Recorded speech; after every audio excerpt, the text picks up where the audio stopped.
together. Yeah, girls together. Yeah. Today's video, guys, will be about differences between 20s and 40s and 53s, and which one I prefer. Come on, dog. No, come on, dog. Come on, beat up, baby. I know you loaded. You like you empty to me, baby. No. Nah, no problem, driver. Anytime there, driver. Anyway, in case you guys wondering why I get the left lane, because see that dump truck up there? You might have better see it from the camera view, but he was the one. He's right on the side of me, so I couldn't get over. But anyway, I don't know if it's a dump truck. I don't know what kind of vehicle that is. It's like a dump truck with a top on it. I'm gonna do the video when I get to where I gotta go, guys, because right now, trying to get about this jam on this road right here. This the guy that kind of merged in? Yeah, that's him. Okay. Try to get the road, guys, and focus on the road real quick. Anyway, we'll give you guys a little road view at the same time, you know. Every now and again, you got all some stuff in there, you know what I'm talking about? Anyway, alright, guys, stay tuned. Finally knocked the box down, guys, but here's some distinct differences between the 20s, 40s, and 53s, whatever, 45s. One thing I want to start with the 20s and 40s, one of the downsides if you want to do that, and some of the differences between that and the 53s, you got to deal with more 1020s. These not 1020s right here, but I'm pretty sure they close around. They ain't never very far away. They go right there. Look, check it out. Told you that was around. Right there. One of the downsides and one of the upsides to run 53 footers, you got some 1020s, but it's not as many. The downside about 20s and 40s, you're gonna run into a lot more of them on 20s and 40s than you are 53s, at least in this area. Another downside to run 53s and versus the 20s and 40s, which you really gotta deal with. Well, you might deal with this with the 20s, but not the 40s. And that's the slide pin right here. And you slide the tabs with on 53. Sometimes they be missing, sometimes they be bent. Try to unbend that a little bit. Bend it up. Go on out there, girl. Come on. Come on, you stumble. Come on. Come on. Come on. Yeah. I got videos where it was broken or it was bent to the bad where the pin wasn't all the way pushed out. It's a downside to running 53s that you might not face on a 40-foot side, you know what I'm saying? But knocking down boxes, it happens on 40s and it happens on 53s.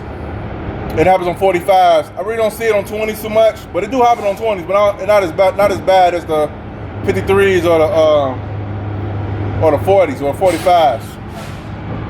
One good side to run 53 footers is the turning ratio.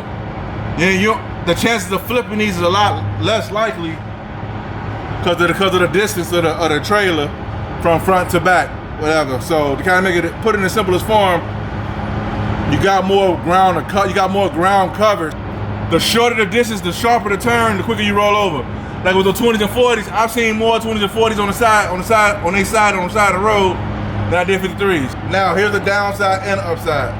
53s, you need more space to back, but believe it or not, 53s are easier to back, in my opinion, than 20s and 40s. 20s and 40s have all the space in the world, but they do their own thing because of the shorter distance. Shorter distance from the kingpin sometimes is with the fifth wheel. The kingpin positioning on a chassis on 20s and 40s sometimes is a little different. They more push forward, which gives you a harder. You can't recover the trailer when backing as fast as a 53. 53 kingpins, most of them sits back at least a couple feet. I don't know, 4 or 5 feet. I'm not 100%, but they sit back farther than a lot of the 40s and 20s. So you take that on top of just the backing ratio, because if your tandems is like, it's pretty simple math. I don't feel like doing it on this video, but when they all the way forward, they turn a lot quicker. They all the way back, they turn a lot further. They take them a lot more time, a lot more space to turn when the tandem's all the way to the back. It takes about 10 feet for a trailer to change direction when you're backing up, right? So you with the 20s and 40s, you got two elements working against you. The 20s, it's a shorter distance, so you can lose your trailer a lot faster. That means when you're backing, you can lose it. Catching up is a lot harder to catch up, but you don't need as much space to back. So that's a pro. But the downside is if you don't know how to back them, you'll catch HE double hockey stick trying to back them because you gotta know what you're doing. So you gotta catch up. You can't overturn with them. You'll lose them. You'll lose them every time. And also too, when you're backing up, don't let it be on the hill. In some places we go with these 20s and 40s, the ground ain't always 20-40 friendly. You know what I'm saying? So you may back. One time I was backing down the hill around the curve with a 20-foot, and I had like a load of engines in there. One perk to the 53-footers that the 20s and 40s don't have is you able to like your weight distribution. You could probably try to fix these 53s on the weight side because of the sliding tandems. You could probably fix the weight. Let's say you get popped in a coupe or something, and they say, hey, you gotta fix your weight before you leave out of here. With this one, and that, you got a better chance trying to get some act right in here versus the 20s and 40s. Whoever load them 40-footers and them 20-footers have to load them right. If they don't, you are going to have problems. Ain't no wiggle room with them things. I heard some people say, well, slide your fifth wheel. What if you can't? What if you don't have a sliding fifth wheel? What you gonna do? You got a better chance of being overweight on them shorter boxes than you could these bigger boxes. Another perk to doing 53-footers versus 20s and 40s is majority of these containers right here, these 53s, is already mounted. When I say mounted, that means it's a box already on the chassis. That's the only time you might deal with Mr. Crane dude, or you gotta get a flip or something, you know what I'm saying? But other than that, you gotta really deal with them guys. And I like that, it's all on you. If it's between me, dancing with this chassis, getting some wires and stuff together, 2 words, let's dance. Now people may say, well, why people deal with 20s and 40s? Sometimes the company you go with may only deal with 20s and 40s. They probably pay decent. They got 20 right there. He got problems. I heard the research pressing the brakes. I heard air coming out the back. Don't get me wrong, 20s and 40s, they have air leaks like 53s, have air leaks and stuff too, but the 20s and 40s, I think they only worth it if they pay more than these 53s pay. Yeah, YouTube, so that's the end of this video, guys. I think this video will be long and drawn out. There's some perks, the pros and cons to both of them. You gotta find out what works for you. But I tell you like this, consider some of the things I named in this video, there's plenty more. Any guys running 20s and 40s or 53s, and you got some more things people should look out for, leave it in the comments below, guys.